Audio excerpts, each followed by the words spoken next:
Hey guys, this is your mentor Krishna Lohan and I welcome you at my channel, and today I am explaining about two saints of Indian history, Mahatma Buddha and Mahavir जैना. Okay, इन दो के बारे में मैं आपको कराऊंगी. इनके जन्म से लेकर इनकी शिक्षाओं के पतन तक सारी चीजें मैं आपको वेरी डिटेल कराऊंगी. आप इनके ऊपर सेंटेंसेस बनाएंगे इसलिए कि आपको मैं ये एक इजी तरीके से कराऊंगी और आपको बहुत ही बेनिफिशियल होने वाली है ये वीडियो. तो आप इस वीडियो में बने रहिए. वन बाय वन मैं कंबाइंड चीजें इसलिए लेके आ रही हूँ ताकि आपके समय की बचत हो और आप एक चीज के थ्रू बहुत सारी चीजों के बारे में जो है नॉलेज प्राप्त कर सके और ज्यादा से ज्यादा फायदा उठा सके. तो आज की मेरी video as I said Mahatma Buddha और जैन के बारे में, यानी महावीर जैन के बारे में है. जैन धर्म कह सकते हो आप, बौद्ध धर्म कह सकते हो. इन्हीं के थ्रू चलाए गए थे, इन्होंने ही चलाए थे. किस तरह से चलाए थे, क्या क्या परिस्थितियों का सामना किया था, ये सारी चीजें हम इसमें डिस्कस करेंगे. और इनके डीप पॉइंट्स, इन क्वेश्चंस के डीप पॉइंट्स हम जानेंगे. ठीक है, चलिए हम शुरू करते हैं. महात्मा बुद्ध, स्टार्टिंग में हम लेंगे महात्मा बुद्ध को. हालांकि आप इंटरनेट पे चेक करेंगे तो इनके जन्म है या जन्म स्थान है विभिन्न हो सकते हैं, लेकिन आपको अपनी सिर्फ पुस्तक ही आपको फॉलो करनी पड़ेगी. आप अपनी बुक से पढ़ें. इनका जन्म है 567 लुम्बिनी कपिल वस्तु में हुआ, यानी कपिल वस्तु के लुम्बिनी गांव में 567 में इनका जन्म हुआ था. इनके पिता का नाम सुशोधन, माता का नाम महामाया. इनका पालन पोषण किसने किया इसकी माँ के बाद? गौतमी ने, यानी इनकी मासी थी गौतमी, उन्होंने इसका पालन पोषण किया. इस वजह से इनको गौतम भी कहा गया है. ये पॉइंट भी आप यहाँ से नोट कर सकते हैं, लिख सकते हैं.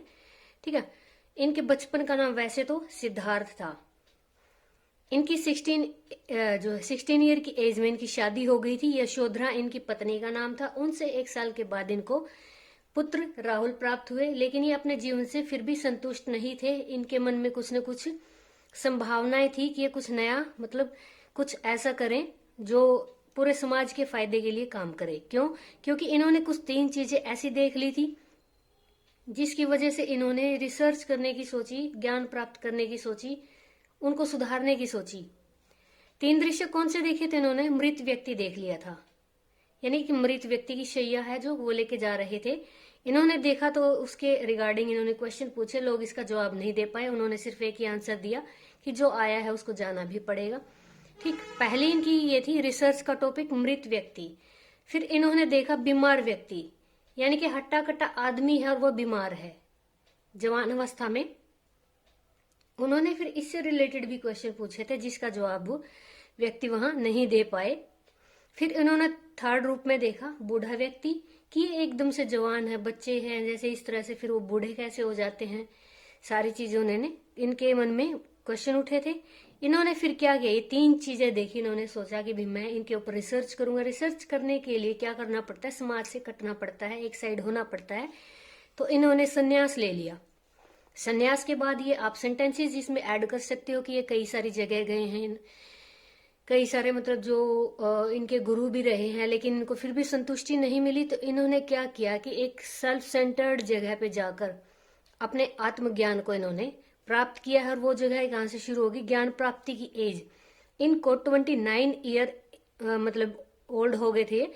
उस दौरान इनको गया, जो कि बिहार में है, वहां पे, यानी कि ये आप ये कह सकते हो कि जो महात्मा बुद्ध है 29 वर्ष की आयु में गया में गए, बरगद के नीचे बैठे और वहीं से बौद्ध कहलाए. बौद्ध का मतलब एक तरह से ज्ञान भी होता है, संज्ञान, इंटेलिजेंस, या कॉन्साइंस बोल सकते हो आप. ज्ञान प्राप्त हुआ उनको, बौद्ध कहलाए वहीं से.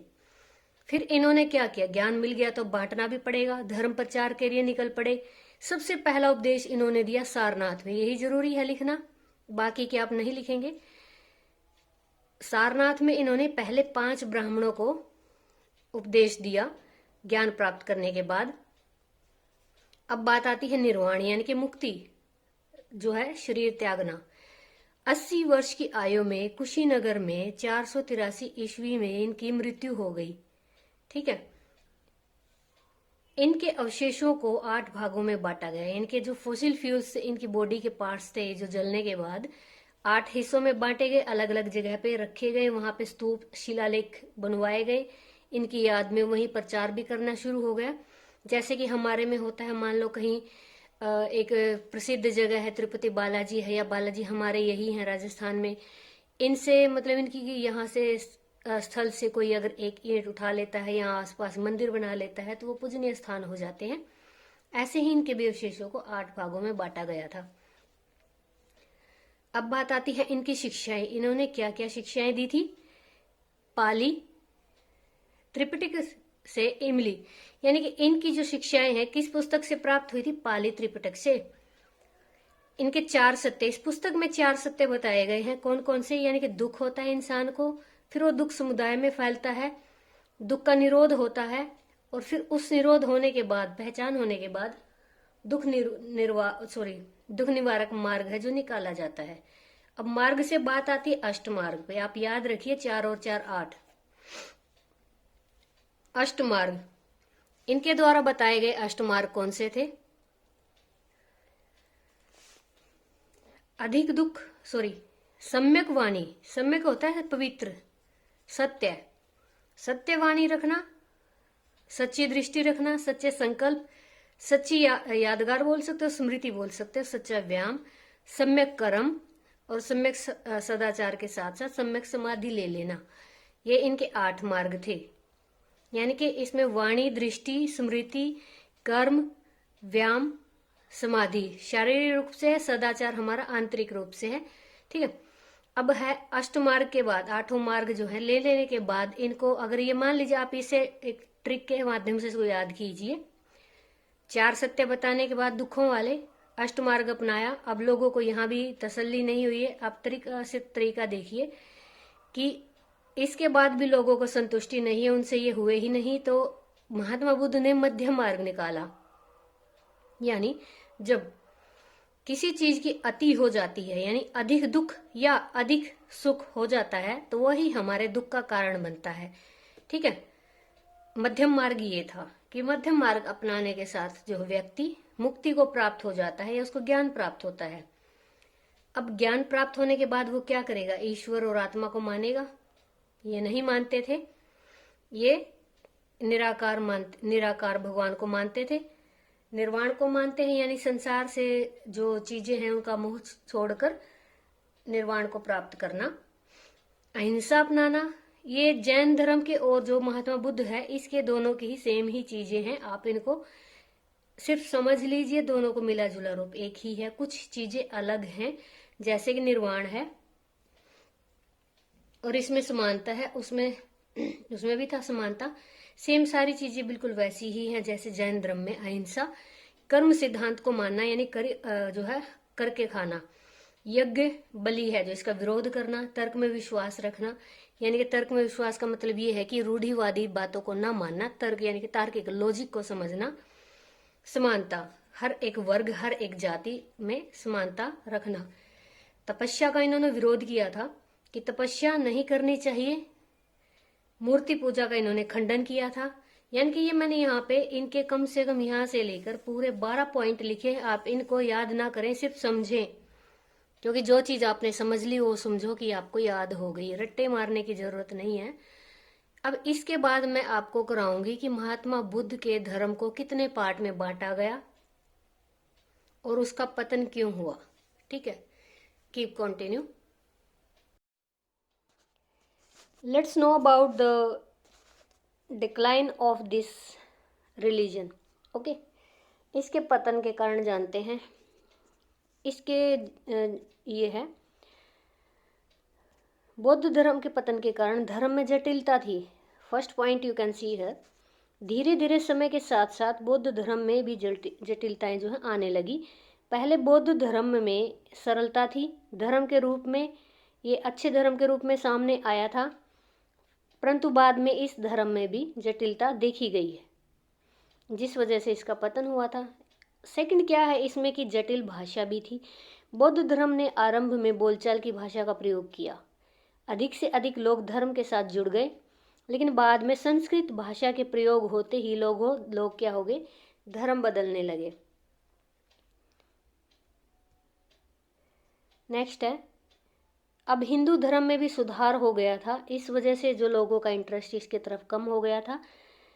पहले इसमें जटिलता थी, परंतु धीरे धीरे हिंदू धर्म अपने नियमों में सुधार करने लग गया और लोगों को जो है इसके अट्रैक्शन यानी इसके प्रति अट्रैक्शन होने लगा हिंदू धर्म के प्रति, यानी कि वो बुद्ध धर्म से निकलने लगे और इसी वजह से इस धर्म में से वो बाहर आ गए, उसको समर्थन मिला हिंदू धर्म का।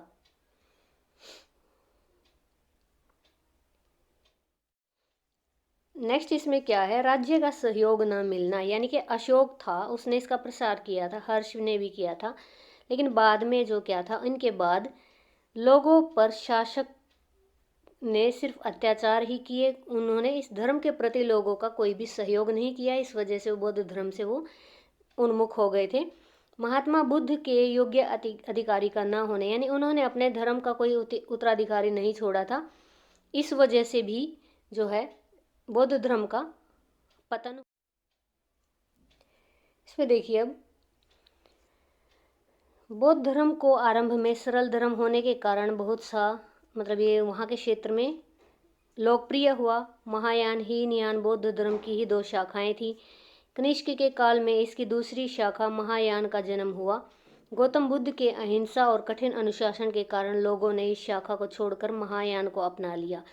कठिन धर्म को अपनाना लोगों के लिए कठिन था, यानी महायान को छोड़कर लोगों ने क्या किया, उन्होंने हीनयान को ज़्यादा प्रेफर किया।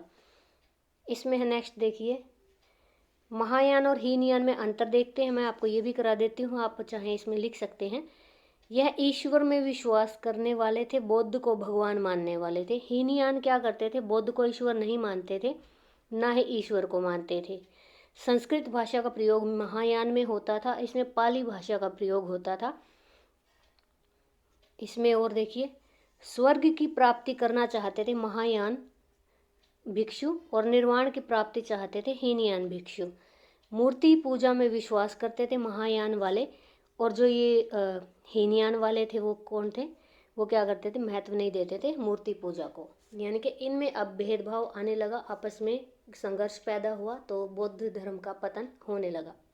इसको आप पतन में लिख सकते हैं। एशिया और उत्तर प्रदेश में इसका प्रचार किया गया महायान का। दक्षिण एशिया में इसकी शाखा का प्रचार हुआ, यानी ये उत्तर एशिया में गया और वो दक्षिण एशिया में गया। बोधिसत्वों का निर्वाण प्राप्ति करवाने वाला मतलब मानते थे। अब बोधिसत्व क्या मानते थे कि महायान निर्वाण प्राप्त कराएगा, और जो ये हीनयान वाले थे ये क्या सोचते थे कि ये बुद्ध को ही महत्व देते थे, यानी ज्ञान प्राप्त को ही देते थे, निर्वाण की इनकी कोई इच्छा नहीं थी। ठीक है, इसको आप ऐड कर सकते हो पतन में। So friends, we are going to understand about the Mahavir Jain. Okay, this is the second saint of Jain धर्म। मीन्स ये जो जैन धर्म का धर्म का दूसरा जो एक संप्रदाय माना जाता है, बौद्ध धर्म के बाद जैन धर्म माना जाता है। इतना ही फेमस है जितना कि बौद्ध धर्म था, लेकिन ये कहीं आकर पतन हो गया था। बौद्ध धर्म को बहुत ज्यादा और बहुत सारे देशों में भी माना जाता है, अब तक भी माना जाता है। हम अब जानेंगे महावीर जैन के बारे में। ये 24वें तीर्थंकर थे, यानी कि 24 नंबर था इनका महावीर जैन का तीर्थंकर के रूप में, यानी कि उनको तो बोला जाता था बौद्ध भिक्षु, इनको बोला जाता है तीर्थंकर। और ये अंतिम भी थे, 24वें भी थे, और इसके जैन धर्म के संस्थापक भी थे। इनका जन्म 599 में कुंडग्राम में हुआ था। पहले थे तीर्थंकर ऋषभदेव और 23वें थे पार्श्वनाथ, ये लास्ट थे। इतना जान लीजिए बहुत है। जाति प्रथा और हिंसा न करना इनकी जो है मेन मतलब मकसद क्या था इनके धर्म का, जाति प्रथा में विश्वास न करना, हिंसा न करना। सिद्धार्थ के छोटे पुत्र का नाम वर्धमान था, यानी इनके पिता का नाम सिद्धार्थ था और इनका नाम वर्धमान था। वर्धमान ने 30 वर्ष की आयु में घर त्याग दिया था। 30 वर्ष की आयु में इन्होंने घर छोड़ दिया था।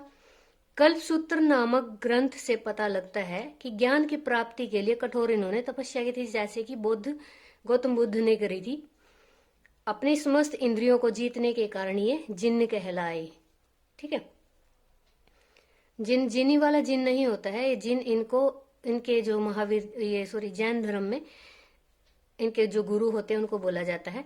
फिर महावीर का भक्त बन गए, यानी कि ये महावीर के भक्त बन गए। 72 वर्ष की आयु यानी कि 527 ईसा पूर्व इनकी मृत्यु हुई और पावानगर में इनकी मृत्यु हुई। ये चीज भी याद रख लीजिएगा, ये इनका छोटा सा एक बायोग्राफी बोल सकते हो आप। Now we will talk about the education, या इनकी शिक्षाएं हैं जो इनके लेसन्स हैं। फर्स्ट है त्रिरत्न, शुद्ध ज्ञान, शुद्ध कर्म, शुद्ध विश्वास। यानी जब हमें विश्वास हो जाता है कि हमारे कर्म जो है शुद्ध हैं, हमारा विश्वास जो शुद्ध है, शुद्ध हमें ज्ञान प्राप्त हुआ है, तो ये त्रिरत्न हो गए। अब त्रिरत्न होते ही इसमें महाव्रत आता है, सत्य अहिंसा। महाव्रत का मतलब है कि जो हमें बुरी आदतें हैं वो छोड़ देनी है, अच्छी अपनानी है। अब हमें चाहे हम बुरी आदतें लिख लें इसमें कि भी हमें ये नहीं करनी चाहिए, या फिर हम अच्छी भी लिख सकते हैं, जैसे कि सत्य बोलना चाहिए, अहिंसा को अपनाना चाहिए, चोरी नहीं करनी चाहिए, मोहमाया से दूर रहना चाहिए, ब्रह्मचर्य को अपनाना चाहिए, मन वचन कर्म को ठेस न पहुंचाना किसी भी व्यक्ति के। ठीक है। फिर इनके थर्ड पॉइंट पे आता है तप व काया क्लेश। तप पर बल दिया था इन्होंने उपवास से द्वारा शरीर के अंत करने पर, यानी कि इन्होंने तपस्या, उसमें बौद्ध धर्म में तपस्या को नकार दिया गया था, इसमें इन्होंने क्या कहा है कि तपस्या द्वारा शरीर को त्याग देना, यानी कि भूखे रहकर। ठीक है। अब है पुनर्जन्म में विश्वास, ये नहीं करते थे। बुरे कर्म बुरे जन्म में धकेले जाते हैं, मनुष्य को प्रत्येक कर्म का फल भोगना होता है इनका। फिर इसके बाद क्या है, कर्म मत में विश्वास था, यानी कि ये कार्य करने को ज्यादा बल देते थे, मूर्ति पूजा का विरोध करते थे। ये चीजें बाकी सेम है जैसे कि उसमें थी, बौद्ध धर्म में थी। आप देख सकते हो यहाँ